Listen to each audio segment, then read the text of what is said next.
G'day there everyone, welcome to Movie Studio Zen. My name's Derek. In today's tutorial I'm going to show you how to export high quality Avid DNxHD video format using either Vegas Pro or Vegas Movie Studio Platinum.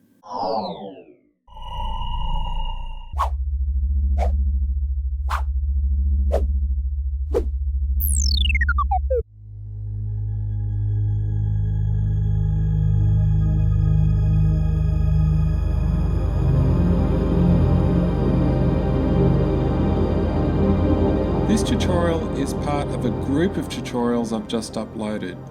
They're all very closely related. So why would you render video to Avid DNxHD format? So there's a couple of different usages for doing this. One, which is similar to exporting to Cineform, is Avid DNxHD is a fantastic intermediate format that is very edit friendly. So if your original source video is super compressed, if you then first convert it to Avid DNxHD, it decompresses it and makes it much easier to edit with in Vegas. So that's what I'll show you here. Now another usage for Avid DNxHD is you may be needing to share a project with somebody that's using a different program. You may be needing to send your project to a separate program like DaVinci Resolve to do color correction.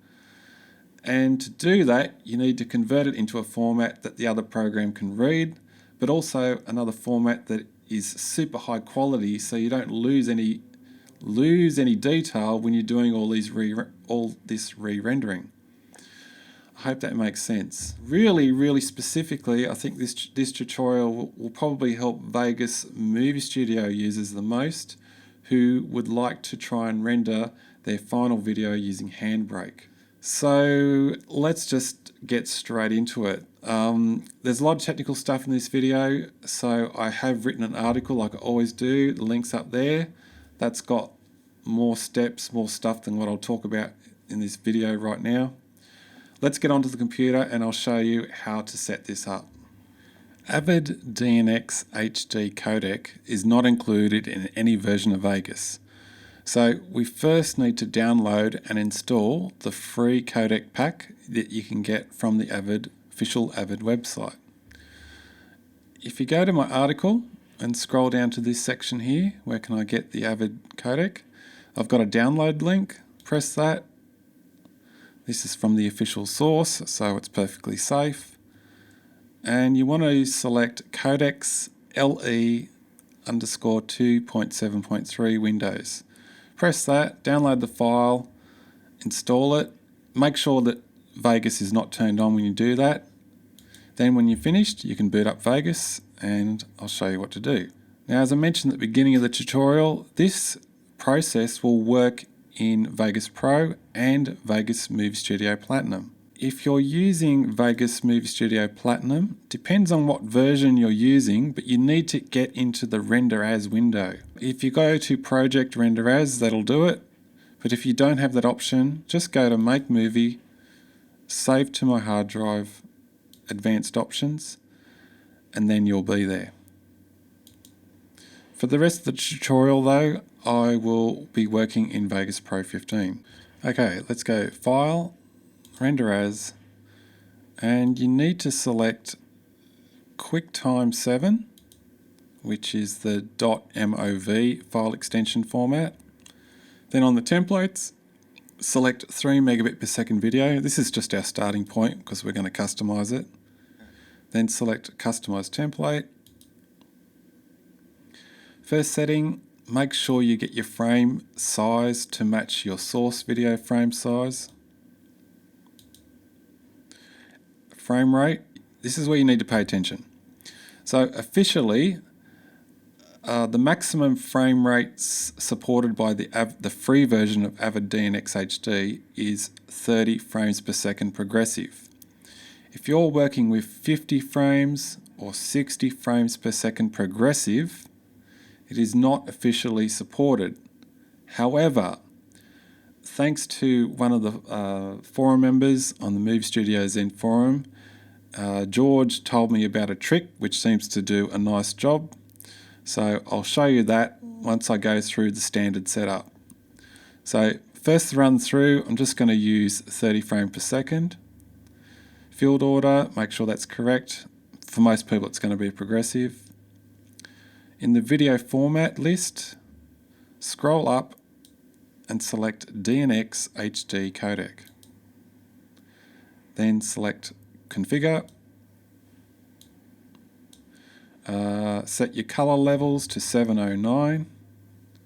In the alpha, for most people it's going to be none, unless your video contains alpha channel, which is like see-through background video sections. Then in the resolutions list, that's where you need to pay attention. So there's a huge range of different presets available here, and they relate to frame size, frame rate, and quality settings and bit rates. And so my video is 29.97, so I'll need to find a 1080p at 29.97. So I've got some options here. There's also one here, there's another one there. They're all sort of spread out for some reason. So if I go to, say, these ones here, we've got 1080p at 30 frames per second. This number here, like the 220, 145, 45, that's referring to the bit rate that the video will be encoded at. So that's like 145 megabits per second. And the final one is the color space. So for most people that'll be 8-bit video. So I'm going to select that, press OK. Then go to the audio tab. This is very important. And make sure you set the audio format to uncompressed. You can ignore streaming and project. Let's go to video, back to video.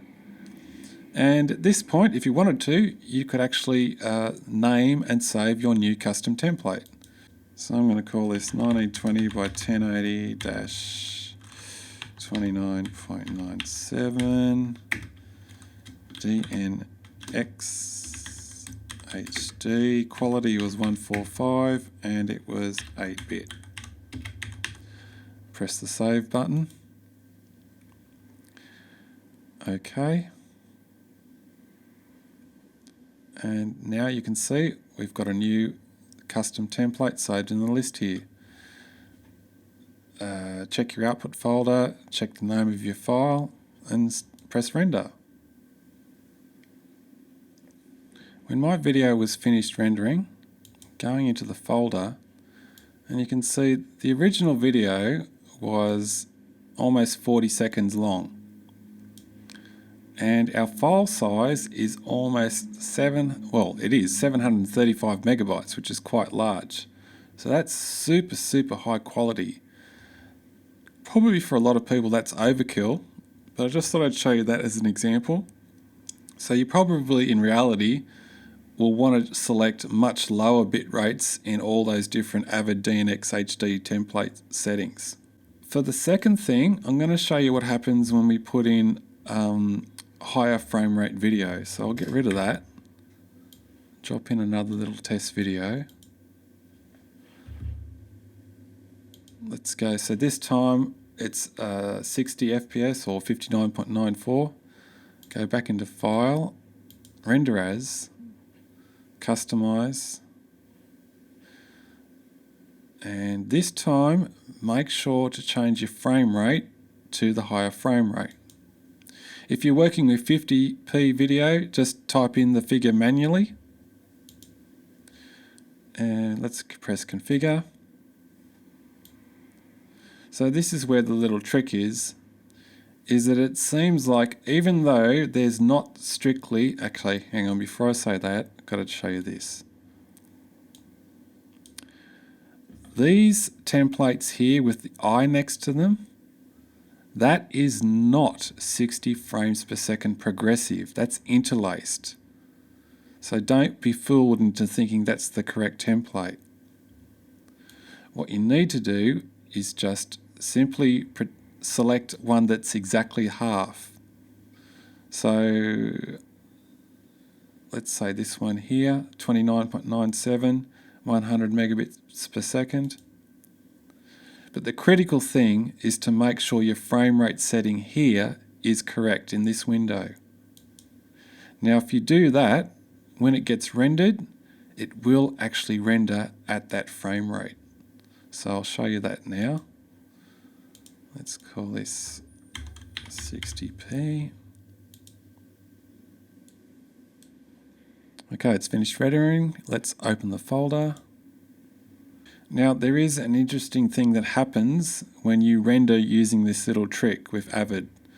If we right click and inspect the file with media info, we can see that it's actually doubled the bit rate when it encoded the video. But other than that, everything seems to have worked quite well. So try that trick.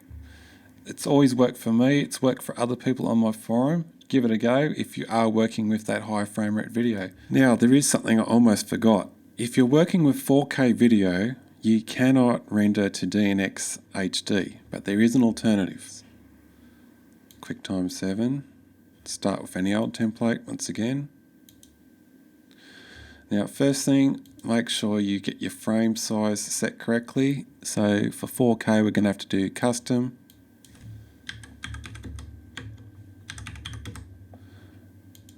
Make sure the frame rate is correct. Now, in the video format, select DNxHR.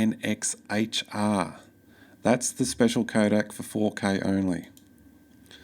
Press configure. This time it's a lot easier. And let's select, I'm going to select standard quality. Okay. Let's save our custom template. Okay, done. Oh, almost forgot something again. Oh my gosh. Hopeless today. Make sure the audio is uncompressed. Okay, now we can save it. And press the little star. Let's do a render. Make sure it's actually working. And of course it's 4K, it's going to be a lot slower, but it's working. So that's what you do for 4K. That's it. That's the end of this tutorial. So thanks for watching, thanks for listening, and I'll see you in the next video. Bye.